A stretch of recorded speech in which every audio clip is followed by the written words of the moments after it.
Hello नमस्कार। ब्रह्म class के भूगोल विषय के चैप्टर 4 पाठ नंबर है 8 परिवहन तथा संचार। यदि आप कंसेप्चुअल क्लास कर लिए हो, पूरी तरह से इसका कंसेप्ट आप यदि पढ़ लिए हो तो ये पूरा का पूरा ऑब्जेक्टिव आपको बुझा जाएगा क्या क्या इसमें होने वाला है। पूरा ए टू जेड इसमें ऑब्जेक्टिव क्वेश्चन बताया जाएगा। ये इसमें लगभग 30 से ऊपर ऑब्जेक्टिव क्वेश्चन है। पहला क्वेश्चन देखो आपसे क्या पूछेगा, विश्व के सबसे लंबा झील मार्ग कौन है। भूगोल के मतलब खंड नंबर 1 है, पाठ नंबर 8 विश्व भूगोल के चैप्टर 1 विश्व भूगोल के चैप्टर 8 की बात करते हैं, परिवहन संचार वाला वो पाठ है। तो गड़बड़ाना ना। पहला क्वेश्चन क्या है, विश्व का सबसे लंबा झील मार्ग कौन है। बोलेगा विश्व के सबसे बड़ा झील। झील समझते हो, जब बड़का बड़का पर्वत पठार से जब झरना का पानी ऊपर से हदर हदर झरना जैसा पानी ऊपर गिरता है, आई झरना जब नीचे ऐसे बहना शुरू करता है तो उसे झील कहते हैं। इस झील में सबसे बड़का झील जो जलमार्ग की काम करता है तो उसका नाम होता है ग्रेट लैक्स सेंट लॉरेंस जलमार्ग। ये उत्तरी अमेरिका में पड़ता है, कनाडा और अमेरिका के बॉर्डर पर है। कनाडा और अमेरिका में, ये उत्तरी अमेरिका में पड़ता है। विश्व के सबसे लंबा जलमार्ग है, याद रखना। जलमार्ग में तो झील जलमार्ग।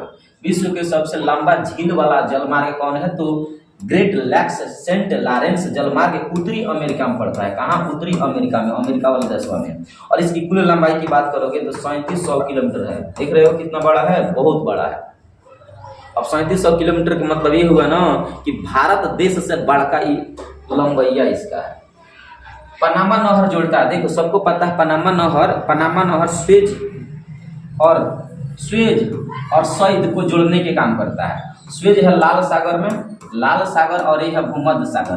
तो लाल सागर को भूमध्य सागर से जोड़ता है।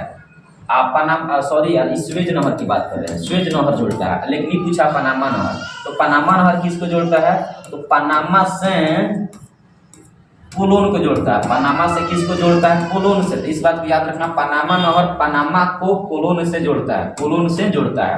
और महादेश की बात पूछा जाए, महासागर की बात पूछा जाए तो ये अटलांटिक महासागर है और ये प्रशांत महासागर को जोड़ता है। जगह पूछे तो पोलोन और पनामा को जोड़ता है। सागर महासागर पूछे तो अटलांटिक महासागर और प्रशांत महासागर को जोड़ता है। और कौना महादेश को अलग करता है, तो बताओगे उत्तरी अमेरिका दक्षिणी अमेरिका को अलग करता है। चलो आगे बढ़ो। लेकिन आप एक बात बताओ, पनामा नहर की कुल लंबाई कितना है, कमेंट सेक्शन में लिखो तो पनामा नहर की कुल कितनी लंबाई है।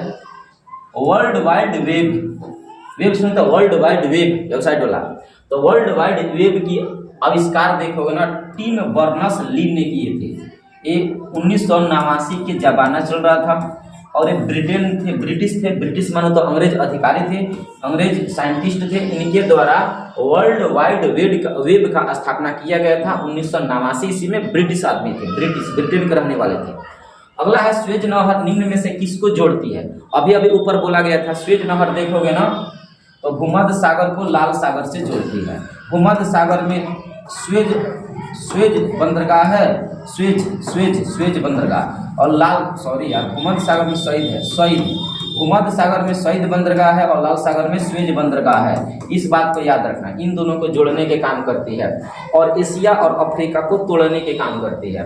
ट्रांस साइबेरियन रेल मार्ग यदि आपसे पूछा जाए तो बताओगे रसिया है, मतलब रूस में स्थित है।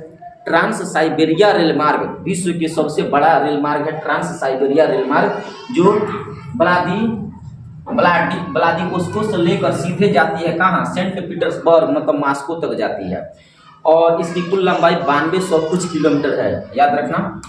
अगला है कि संदेशों का आदान प्रदान क्या कहलाता है। जब किसी मैसेज को, किसी संदेश को हम आदान प्रदान करते हैं, भेजते हैं, एक्सचेंज करते हैं, तो ये कहलाता है दूरसंचार। अच्छा, संदेशों को न पहुंचाओगे तो क्या कहलाएगा, संचार कहलाएगा कि दूर संचार कहलाएगा, तो बताओ तो। संदेशों को पहुंचाना क्या कहलाता है, संचार कहलाता है।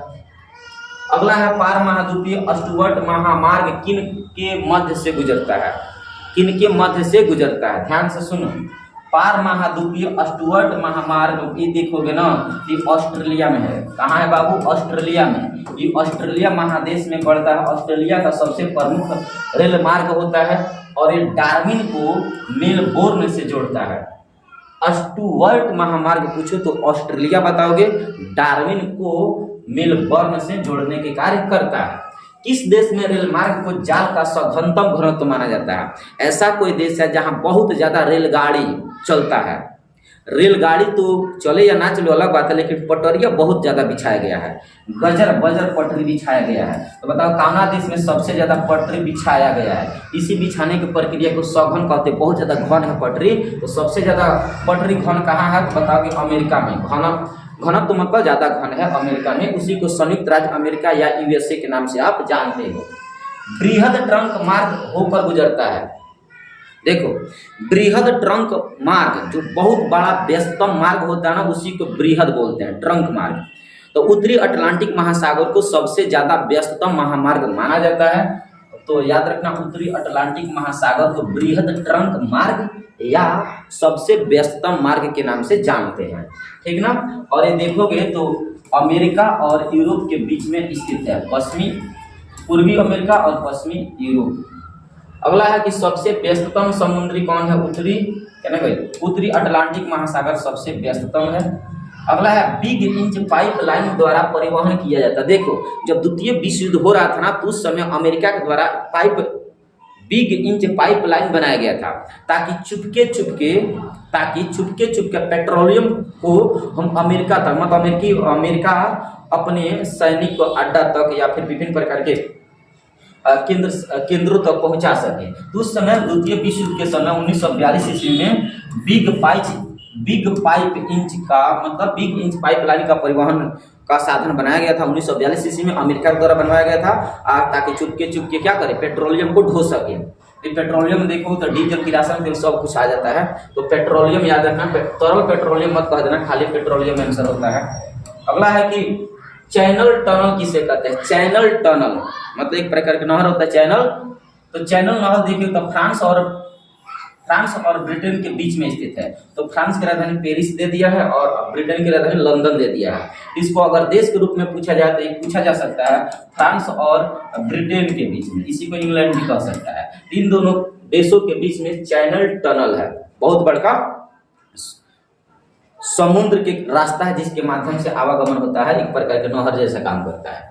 संसार की सबसे लंबी पाइपलाइन जिसके माध्यम से पेट्रोलियम तरल पदार्थ को ढोया जाता है ना, तो उसमें सबसे लंबा पाइपलाइन की लंबाई कितनी है? तो 4800 किलोमीटर है। इस बात को याद रखना, मैक्सिको वाला क्षेत्र में।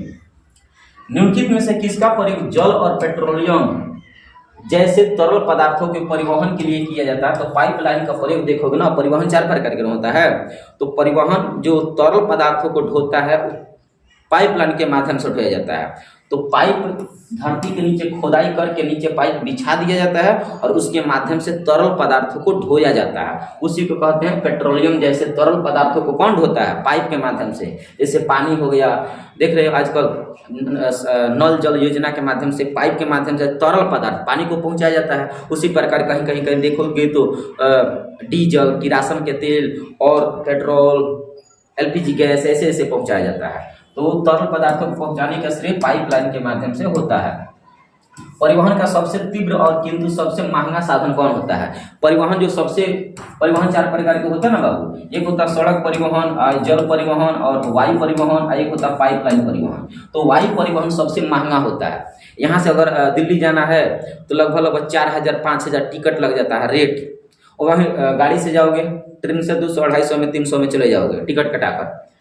तो इसका मतलब यह है सबसे महंगा परिवहन कौन है? वायु परिवहन। और सबसे तेजी से भी पहुंचा देगा।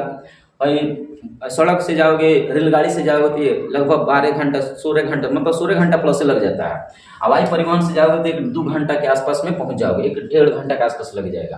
तो सबसे महंगा है और सबसे तीव्र परिवहन कौन है? वायु परिवहन है। याद रखना, वायु परिवहन सबसे महंगा है। कब भी चला भारत में? सबसे पहले 1911 में। कहाँ से कहाँ चला तो बताएगा, इलाहाबाद से नैनी के बीच चला था। इलाहाबाद से नैनी के बीच में, दोनों उत्तर प्रदेश के शहर है, ठीक है। डाक व्यवस्था के तौर पर चलाया गया था। निम्न में से कौन से आंतरिक सामुद्रिक पतन नहीं है? देखो, समुद्र के अंदर पतन नहीं है तो उसका नाम होता है मेफिस। ये अंदर नहीं है, बाहरी है।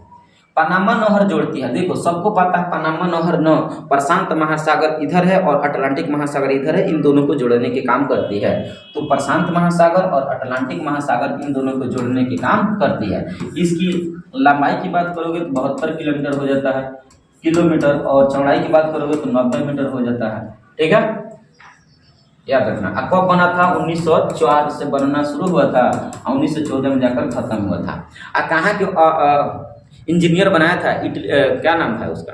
इटली था, देखना पड़े, फ्रांसीसी शायद नाम है उसका, मतलब इंजीनियर वहीं के थे, यूरोप के थे सब। सड़क परिवहन किस स्थलाकृति का उपयोग में होता है? देखो, सड़क परिवहन सबसे ज्यादा मैदानी क्षेत्र में होता है। मैदानी क्षेत्र में सड़क परिवहन का उपयोग हम लोग ज्यादा करते हैं, इस बात को याद रखना। निम्न में से कौन से बंदरगाह प्रशांत तट पर नहीं है? प्रशांत महासागर के तट पर जो बंदरगाह होगा वो तो है, जो प्रशांत महासागर के तट पर बंदरगाह नहीं है उसको चुनना है। तो देखो, लॉस एंजल्स ये है, बैकेयर ये है, सैन फ्रांसिस्को ये है, लेकिन मियामी नहीं है। मियामी प्रशांत महासागर के तट पर नहीं बंदरगाह बसा हुआ है। यूनियन पैसिफिक रेल मार्ग को हम कैनेडियन पैसिफिक रेल मार्ग के नाम से जानते हैं और ये कनाडा देश में स्थित है। कहाँ है बाबू? कनाडा देश में स्थित है, विश्व के दूसरा सबसे बड़ा है। अब पहला कौन है? ट्रांस साइबेरिया रेल मार्ग। कैनेडियन नेशनल रेल मार्ग किस नगर से होकर नहीं गुजरती है? देखो, कैनेडियन को हम कैनेडियन पैसिफिक रेल मार्ग के नाम से भी जानते हैं। डेट्राइट से नहीं गुजरती है, डेट्राइट से नहीं गुजरती है, बाकी सबसे गुजरती है। STP इसका फुल फॉर्म बताओ, तो बताओगे STP का फुल फॉर्म होता है सॉफ्टवेयर टेक्नोलॉजी पार्क। क्या होता है? Software technology park, software technology park होता है। किस समुद्री मार्ग पर जिब्राल्टर की जल संधि है? देखो, जिब्राल्टर की जल संधि देखो ना भाई, है यूरोप, और ये देखोगे तो ये हो जाएगा अफ्रीका, और यहाँ देखिए हो जाएगा एशिया। इधर क्या है? एशिया। तो देखो, यहाँ से स्वेज नहर गुजरता है और ये लाल सागर है और ये भूमध्य सागर है। यहाँ से निकलता है ना, तो भूमध्य सागर से जैसे बाहर निकलोगे तो इसी को जिब्राल्टर की जल संधि कहते हैं। तो स्वेज नहर के स्वेज मार्ग वाले रास्ते में जिब्राल्टर की जल संधि पड़ता है, तो इसी को जिब्राल्टर की जल संधि कहते हैं। भूमध्य सागर के द्वार कहा जाता है। भूमध्य सागर के द्वार किसे कहते हैं? तो कहोगे जिब्राल्टर की जल संधि को भूमध्य सागर के द्वार कहते हैं। इसी के रास्ते से घुसते हो निकलते द्वार किसे कहते हैं? जिससे आता है जाता है, आता है जाता है कौन सामान, उसी को हम क्या कहते हैं? द्वार कहते हैं। तो भूमध्य सागर के द्वार किसे कहते हैं? जिब्राल्टर की जल संधि को कहते हैं। और ये कामना मार्ग में है, स्वेज मार्ग में है, स्वेज रास्ते के मार्ग में है। आंसर हो जाएगा ए। अगला है, विश्व के सबसे व्यस्ततम समुद्री मार्ग कौन है? उत्तरी अटलांटिक महामार्ग है। इसके बाद है, रेल मार्ग का जाल सबसे ज्यादा कहाँ बिछा हुआ है? अमेरिका में बिछा हुआ है। लंबी दूरी तक भारी सामान ढोने के लिए सबसे सस्ता परिवहन कौन होता है? सबसे देखो, बहुत ज्यादा दूरी तय करने के लिए और ज्यादा कांचा माल ढोने के लिए ना सबसे बढ़िया साधन माना जाता है जल परिवहन। जल परिवहन सबसे लंबा दूरी तय करने के लिए और बहुत ज्यादा एक बार में माल ढोने के लिए बढ़िया से प्रयोग किया जाता है इसका, लंबा दूरी के लिए। विश्व के किस देश में सड़क की लंबाई सर्वाधिक है? तो बताओ, अमेरिका में सबसे ज्यादा सड़क की लंबाई ज्यादा है। भारत के 4 महानगरों को जोड़ने वाली सड़क को क्या कहते हैं? स्वर्णिम चतुर्भुज कहते हैं। भारत के 4 महानगर को, मुंबई, दिल्ली, कोलकाता, चेन्नई, इन चारों को जोड़ने वाले नगर को, मुंबई, दिल्ली, कोलकाता, चेन्नई को जोड़ने वाले राष्ट्रीय राजमार्ग को स्वर्णिम चतुर्भुज कहते हैं। तो 4 महानगर कौन कौन है? मुंबई है, चेन्नई है, कोलकाता है और दिल्ली है। इन चारों को जोड़ने वाले राष्ट्रीय राजमार्ग को स्वर्णिम चतुर्भुज कहते हैं। तो आंसर याद रखना। अगला है, उत्तरी अटलांटिक मार्ग जोड़ता है। उत्तरी अटलांटिक मार्ग किसको जोड़ता है? अमेरिका और यूरोप को जोड़ता है। उत्तरी अमेरिका और यूरोप को जोड़ने के काम करता है। उत्तमाशा अंतरिक्ष सामुद्रिक मार्ग स्थित है, ये बताओ, अंध महासागर में। उत्तमाशा अंतरिक्ष को केप ऑफ हुड के नाम से जानते हैं। अफ्रीका महादेश में आओगे ना, यहाँ से ये अफ्रीका महादेश है। अफ्रीका महादेश के सबसे लास्ट छोर जो दक्षिण अफ्रीका के नीचे पड़ता है, इसी को उत्तमाशा अंतरिक्ष कहते हैं। आशा का द्वीप, आशा का द्वीप, जो पुर्तगालियों ने समुद्री खोज में समुद्रिक मार्ग के माध्यम से भारत को खोजने के लिए आए थे, तो यहाँ उनको आने के बाद तो पता चला यहाँ से आशा लग रहा है कि भारत मिलने वाला है, तो उन्हीं के द्वारा, पुर्तगालियों के द्वारा उत्तमाशा अंतरिक्ष यहाँ नाम दिया गया था। उसी को केप ऑफ हुड के नाम से जानते हैं और यहाँ जो सागर है उसी को अंध महासागर के नाम से जानते हैं। अगला है, डायमंड हार्बर किस नदी पर है? तो बताओगे, हुगली नदी पर। हुगली नदी के किनारे कोलकाता शहर बसा हुआ है। कोलकाता शहर किस नदी के किनारे है? हुगली नदी के किनारे है। और इसी हुगली नदी पर क्या लिखा? डायमंड हार्बर बसा हुआ है। ठीक है, तो ये इतना प्रश्न हुआ 31 को। मिलते हैं अगले वीडियो में। Okay, thank you.